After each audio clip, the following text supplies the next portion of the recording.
오늘 역대상 24장 말씀을 통해서 말씀을 깨닫는 지혜와 응답받는 기도의 은총이 우리가 넘치게 될 줄로 믿습니다. 다윗이 거의 말년에 한 모든 일들은 성전을 준비하는 일이다라고 했습니다.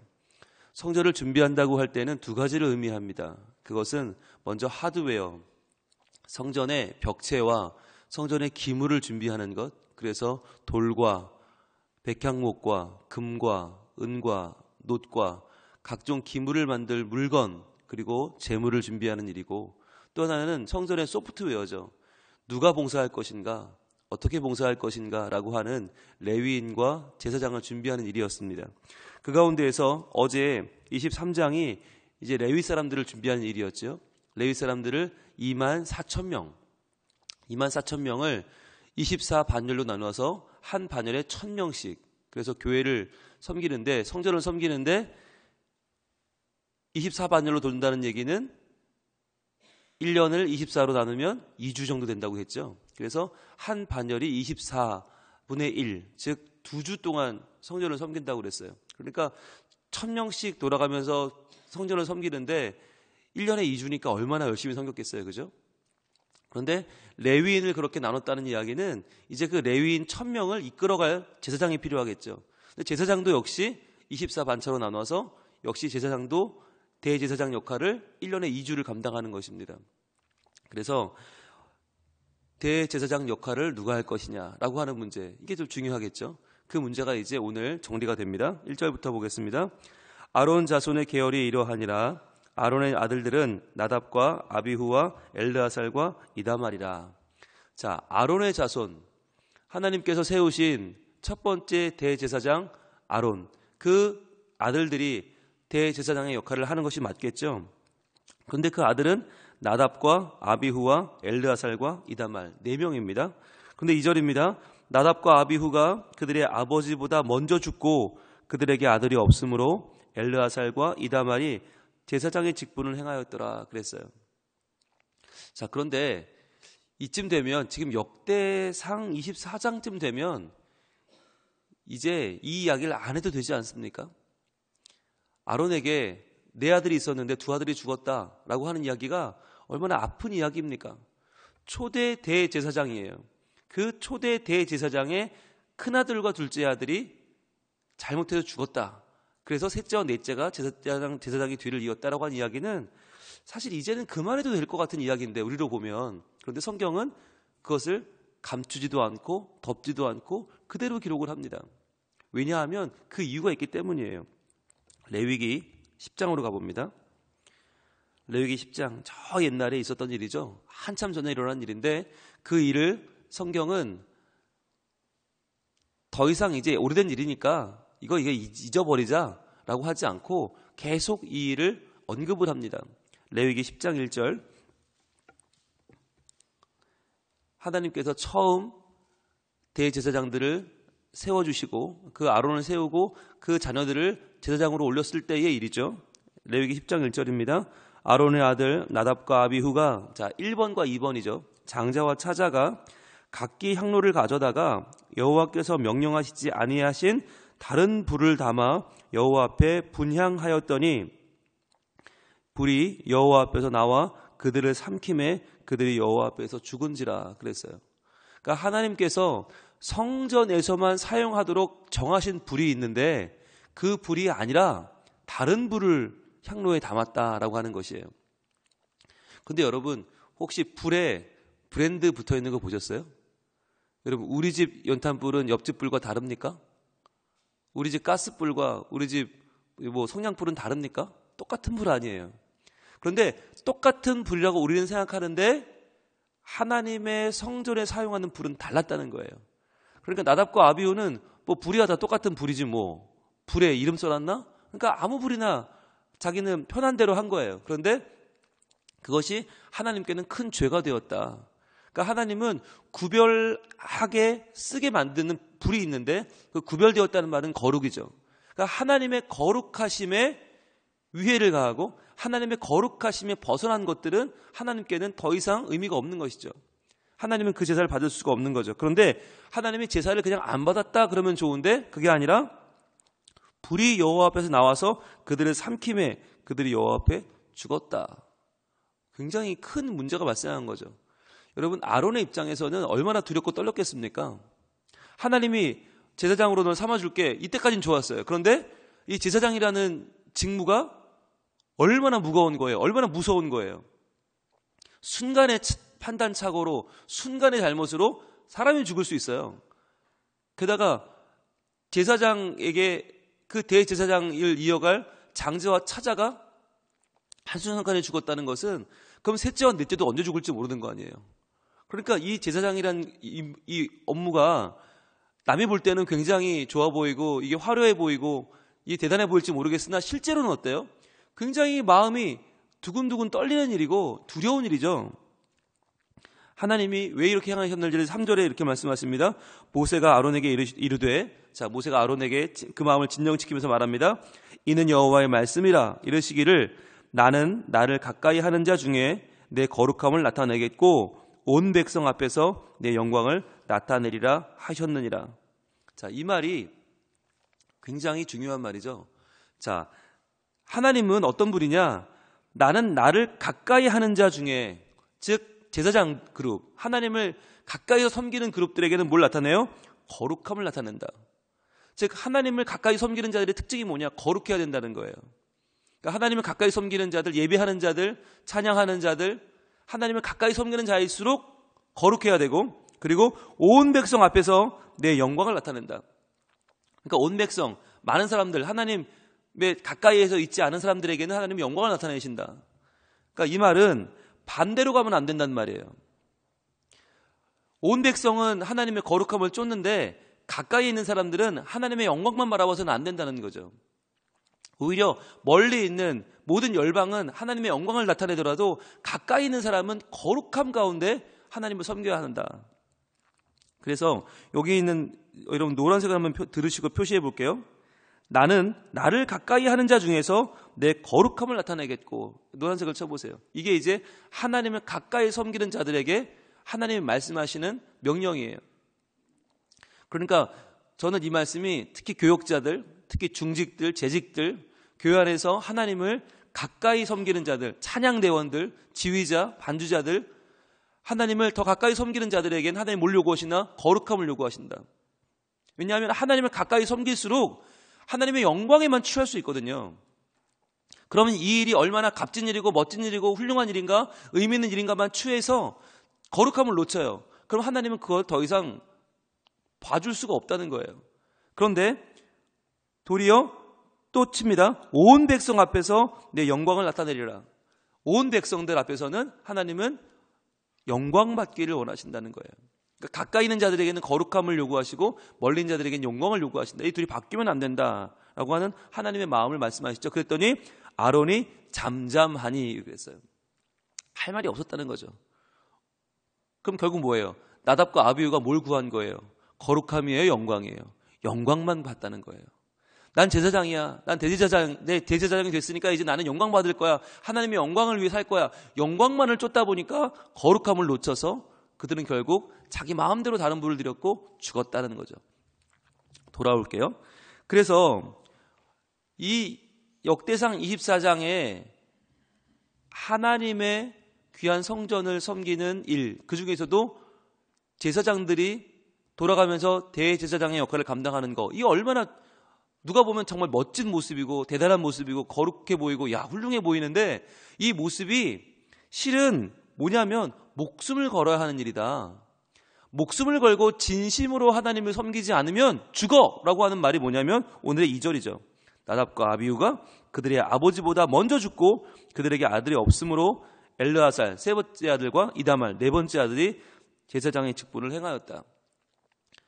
정말 레위기 10장 이후로 얼마나 많은 시간이 지났습니까?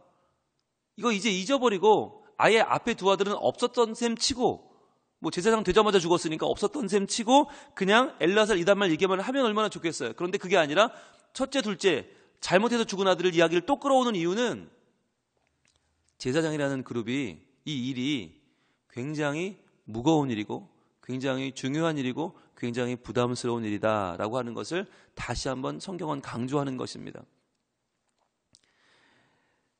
하나님을 가까이 섬기는 일이 굉장히 이게 매력적으로 보이는 경우가 있어요. 그리고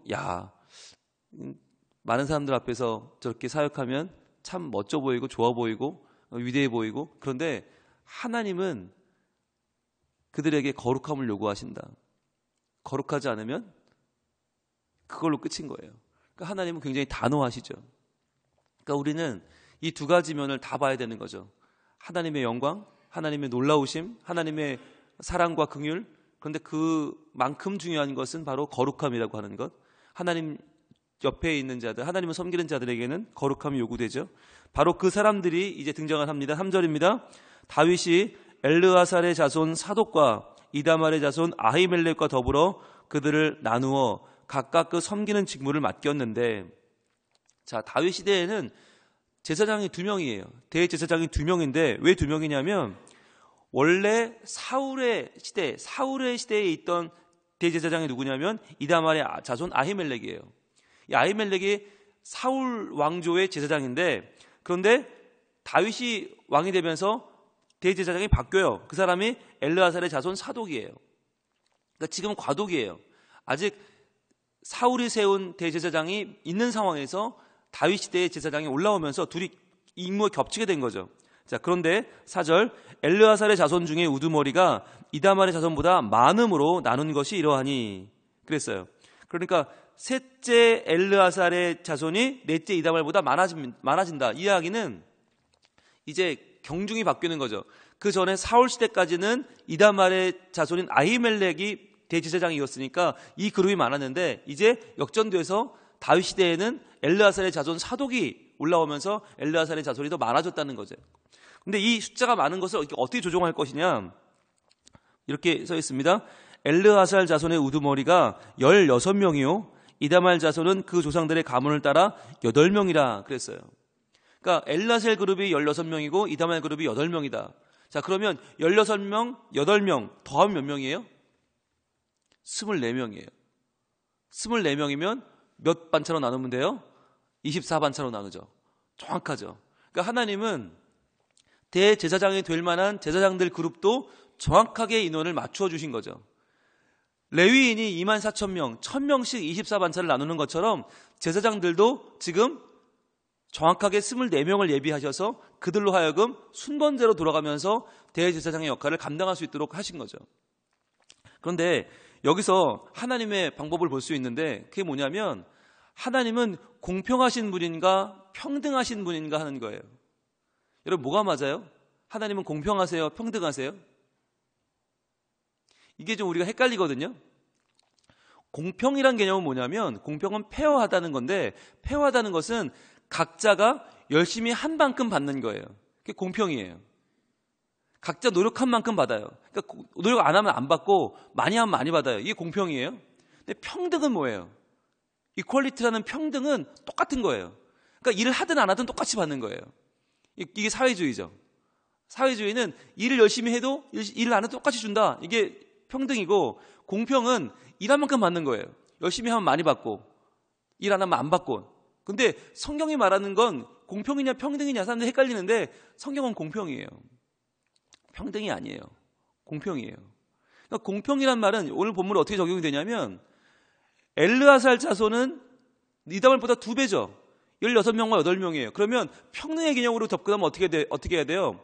16명 중에서 8명만 뽑아. 그래가지고 거기 8명, 우리도 8명이니까 8대8로 똑같이 반반씩 나눠. 이렇게 돼야 되는 게 맞아요. 그게 평등이에요.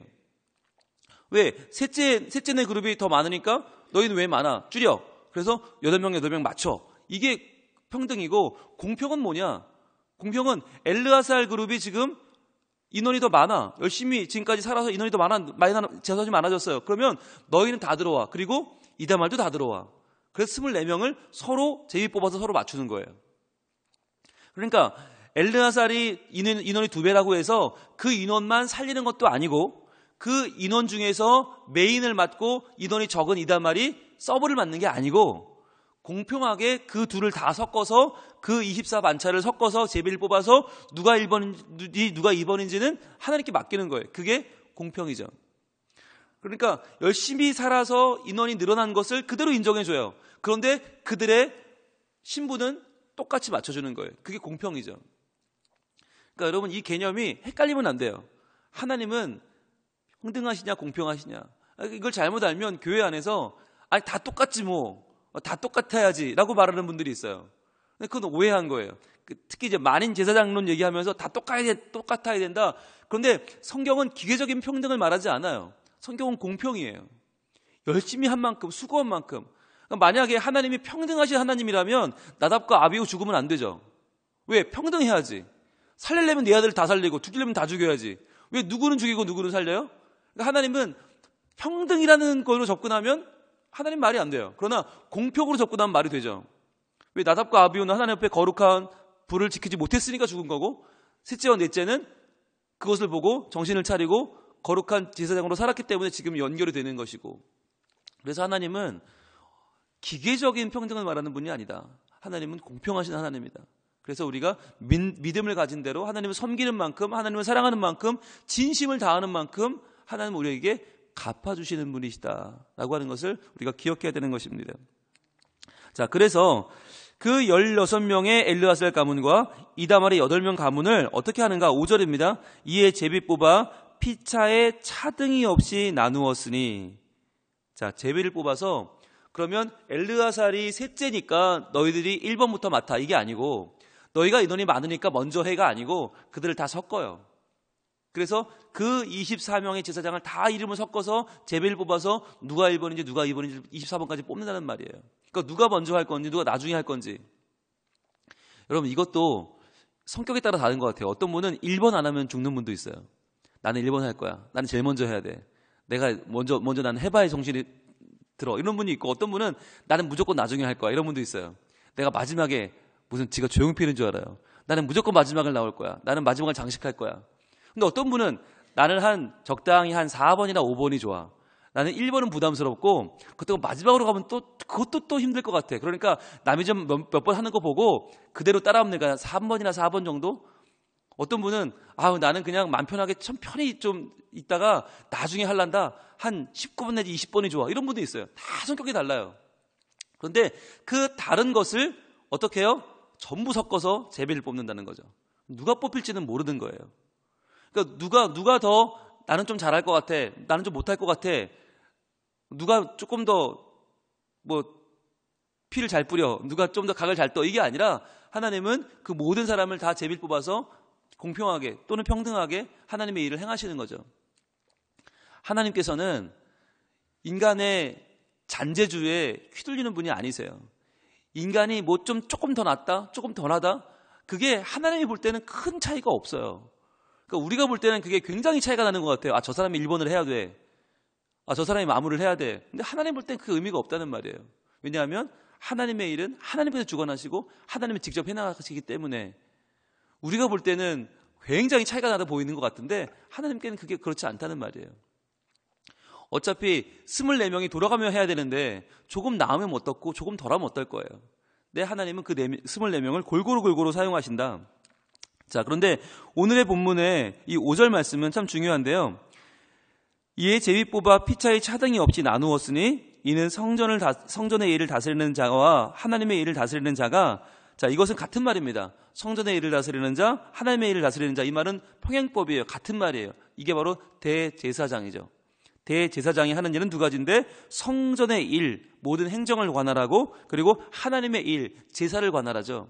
이 두 가지를 관할하는 대제사장은 엘르아살 자손 중에도 있고 이다말의 자손 중에도 있습니다. 그러니까 하나님은 어느 한쪽을 편애하거나 어느 한쪽을 더 등용하거나 어느 한쪽에 치우치지 않고 이 두 그룹을 다 은혜롭게 사용하신다는 거죠.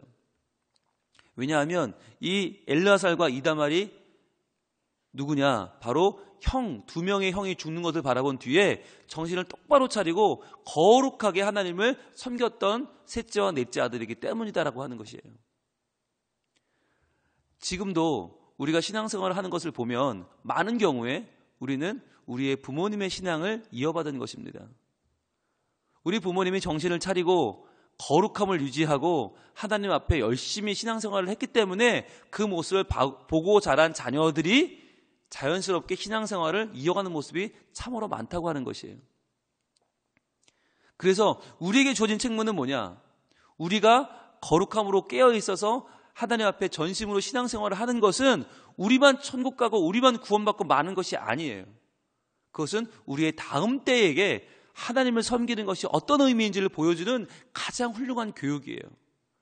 가장 훌륭한 산 교육이 뭐냐? 내가 하나님을 바르게 섬기는 것이에요. 그렇게 섬길 때 하나님은 우리의 자손들 가운데, 하나님을 그렇게 거룩하게 섬긴 우리의 자손들 가운데에서 어떤 사람을 세워요? 성전의 일을 다스리는 자와 하나님의 일을 다스리는 자들을 하나님께서 예비하여 주신다는 거예요. 그래서 그들로 말미암아 하나님의 일을 하게 하신다는 거죠. 우리가 이 말씀을 읽을 때 뭐 제사장, 난 제사장이 아니니까 이렇게 생각하시면 안 돼요. 제사장은 이제 예수님 시대 이후로는 우리 모두예요. 제사장이라는 그룹은 필요에 따라 생겨난 그룹이에요. 모세 이전에는 없었어요. 다 예배했어요. 가인도 아벨도 제사장 아니었어요. 그런데 다 예배했잖아요. 아브라함도 이삭도 야곱도 제사장 아니었어요. 다 예배했잖아요. 그런데 그것이 성막과 성전이라는 특별한 제도가 있을 때 하나님은 1500년의 기간 동안 특별하게 제사장이라는 신분을 세우셔서 그 일을 하셨고, 언제 없어졌어요? 예수님 때 없어졌단 말이죠. 예수님이 자기의 몸으로 모든 사람의 죄를 한 번에 다 갚으시면서 일회적인, 단회적인 완전한 제사를 드리신 이후로 제사장은 없어졌어요. 오늘날은 없어요. 그럼 나는 누구냐? 나는 하나님 앞에 거룩함으로 예배할 예배자다라고 하는 것이죠. 그 예배자가 오늘날에는 제사장의 개념이에요. 하나님이 그 제사장에게 오늘 무엇을 요구하십니까? 거룩함을 요구하시는데, 그 거룩함과 하나님의 향한 영광, 이 두 가지를 정말 쉬운 말로 바꾸면 뭐냐? 바로 진심이에요. 진심. 신자 되기 원합니다. 진심으로. 거룩하기 원합니다. 진심으로. 사랑하기 원합니다. 진심으로. 다 예배하는 것 같지만 똑같은 예배가 아니라는 거예요. 진심의 예배가 있단 말이에요. 새벽기도를 나오는데 어떤 사람은 진심으로 나오고 어떤 사람은 잠이 없어서 나올 수도 있단 말이에요. 어떤 사람은 정말 남들이 나오니까 나도 한번 나와봐야 되지 않을까? 이렇게 나올 수도 있어요. 그러나 하나님은 진심으로 나와서 진심으로 말씀을 찾고 진심으로 기도하고 진심으로 하나님의 사랑을 구하고 그 사랑으로 내가 오늘 음식을 먹고 물을 마시고 사는 것이 아니라 하나님의 사랑과 긍휼과 진리의 말씀을 먹고 마시고 살려는 그 진심을 보신다는 거예요. 그래서 그 진심은 절대로 사라지지 않고 거룩한 불처럼 타올라서 우리에게서 우리 다음 세대로 이어진다. 이것을 기억하시고 이 새벽에 진심으로 기도하기를 원합니다. 하나님 앞에 진심으로 예배하게 하시고 진심으로 주를 섬기게 하셔서 주님, 나의 이 신앙생활이 하나도 땅에 떨어지지 아니하고 모두가 다 하나님을 기쁘시게 하고 이웃과 행복을 나누는 거룩한 삶이 되게 하소서. 기도할 때에 하나님 분명히 그렇게 하나님의 계보에 드는 하나님의 이 계열에 하나님을 섬기는 귀한 일을 감당하게 되는 우리 모두 성민 가족들 만들어 주실 줄로 믿습니다. 기도하겠습니다. 하나님 감사합니다. 주님, 하나님을 섬기는 이 일이 얼마나 중요한 일인지 하나님은 여기에 우리의 목숨을 걸고 거룩함으로 주를 섬기며 주의 영광을 드러내며 진심으로 이 예배를 드리라고 하십니다. 진심으로 말씀 받고 진심으로 기도하라 하십니다. 주님, 진심을 다하여 하나님 섬기기 원하오니 주님, 우리의 신앙이, 우리의 신앙생활이, 우리의 예배가, 우리의 섬김이, 우리의 봉사가, 우리의 나눔이 단 하나도 그저 되는 것이 없게 하여 주시고 남의 눈을 의식해서 체면 때문에 하는 일이 없게 하여 주시고 주님, 하나하나 무엇을 하든지 진심으로 이 일을 행해서 하나님을 기쁘시게 하고 이웃과 행복을 나누는 우리 모두가 되게 하여 주시옵소서. 또한 이러한 진심이 우리에게서 끝나지 않고 우리 다음 때로 이어져서 계속해서 성전의 일을 섬기며 하나님의 일을 섬기는 예배자들이 계속해서 불처럼 일어나는 다음 세대가 되게 하여 주시옵소서. 감사하며 예수님 이름으로 기도합니다.